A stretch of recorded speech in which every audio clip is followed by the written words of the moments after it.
Welcome back to I Accidentally Married a Filipina. My name is Rob, but this is not my story.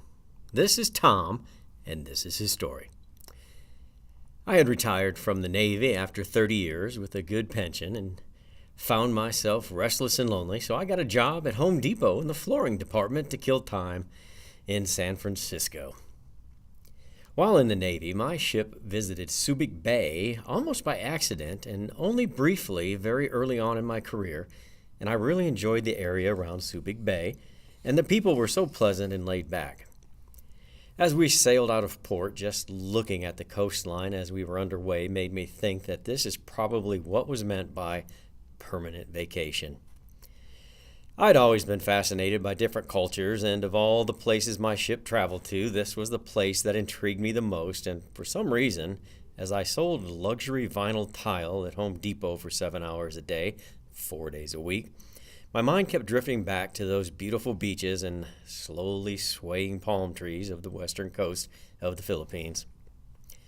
Just to tie up some loose ends, I was married for 14 years of my 30 years of service, and we had 2 sons who are currently serving in the Navy as well, and I will not speak poorly of my ex-wife in this forum, except to say that she was not cut out to be a Navy wife.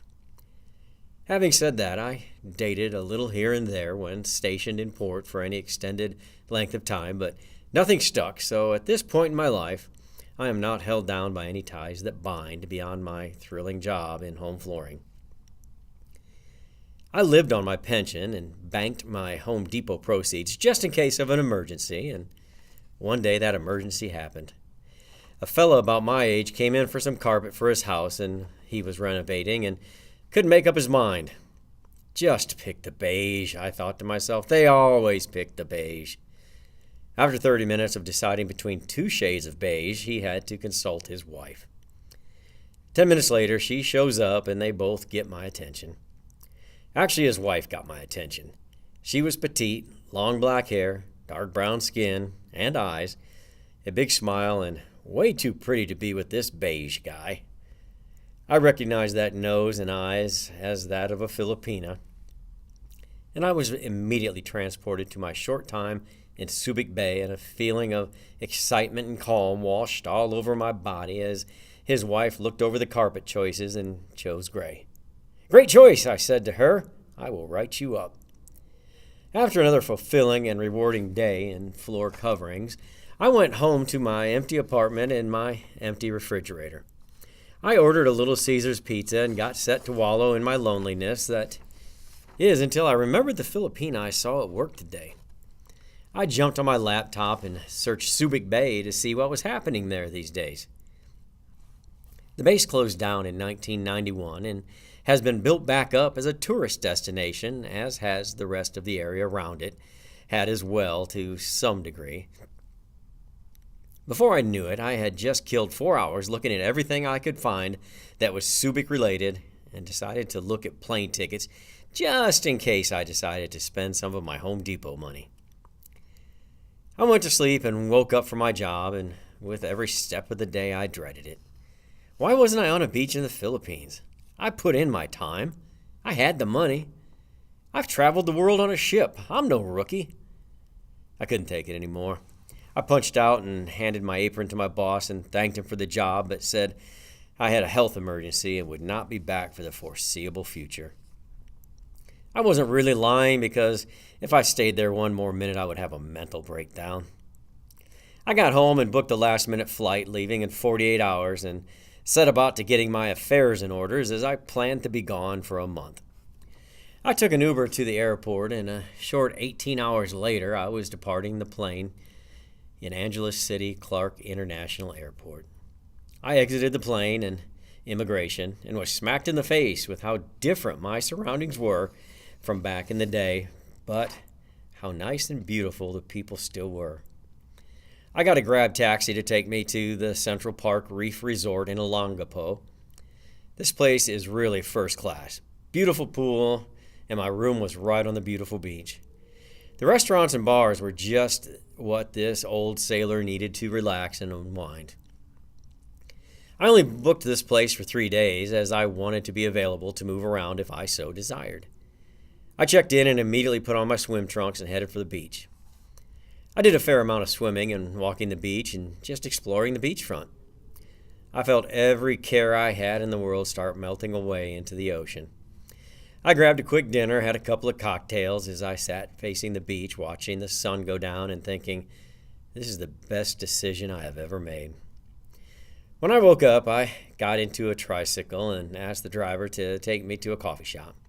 He shook his head as if he understood, and as it turns out, he truly did understand as we pulled up to a decent-sized establishment aptly named the coffee shop. The coffee shop is attached to a hotel but looks like its own entity.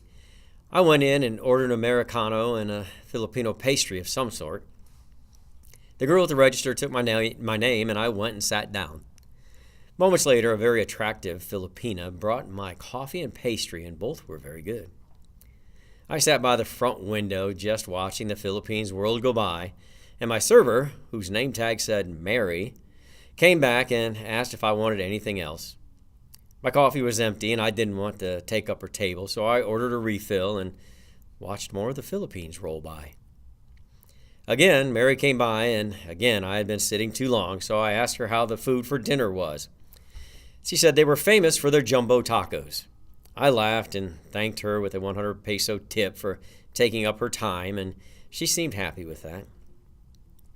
I left and walked over to SM City Olongapo and wandered around and just soaked in everything I could. I ate lunch at the Jollibee on the way back to the resort and took a nap and woke up for some more swimming. Once again, I watched the sunset over the hotel and ate dinner by the pool. I was to stay at the resort one more day, so when I woke up, I walked over to the coffee shop for an Americano and an American breakfast. 2 eggs, scrambled, toast, hashed brown potatoes, and bacon. The food was okay, but the price was fantastic. Very affordable.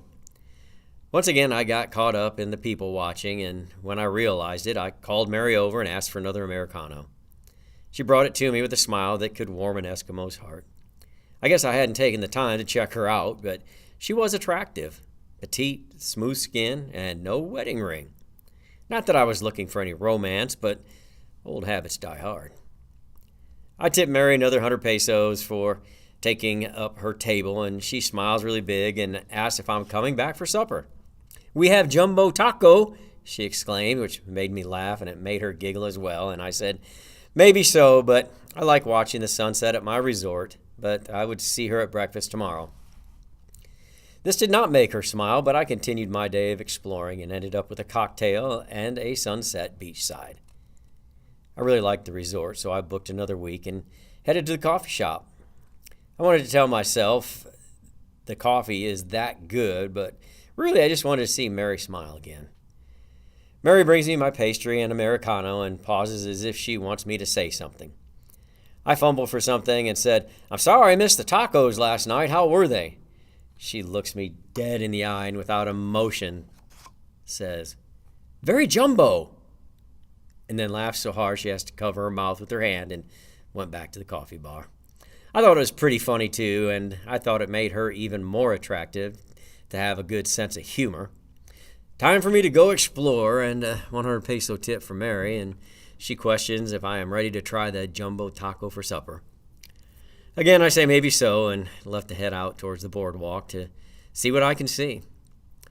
As you can tell, I am a creature of habit, so I once again find myself with a cocktail and a sunset by the pool, but I just can't shake the visual of Mary proclaiming the jumbo-ness of the coffee shop taco, so I jump up and walk over to surprise her. My name Marybelle, but everyone call me Mary since I am small child. My father work a janitor at SM Mall and my mother a maid for a city official. I am 29 years old and too old for men to care about. I work in coffee shop and on weekends I clean rooms in attached hotel. I have my own room with my parents' home. I work many hours to keep from lonely feeling. Sometimes I go shopping or to the beach with my friends, but most have a husband so they don't go often.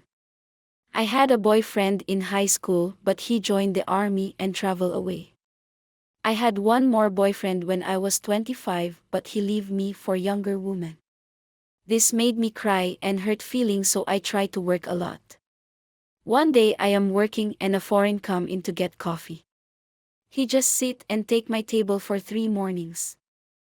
I think he is rude, but he leave good tips, so I forgive him. I think he is old but still guapo, so I make joke to see if he will talk me more.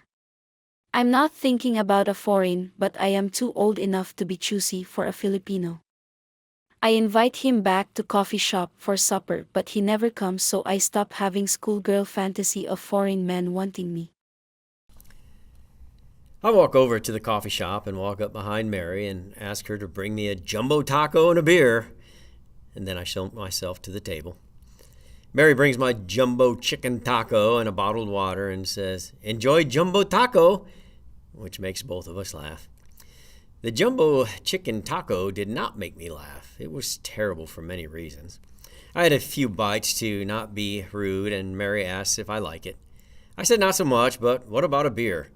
She said no beer, it is a family restaurant. I muster up my courage and ask her if there is no beer here, would she like to come and get a beer with me? I was not quite ready for her response.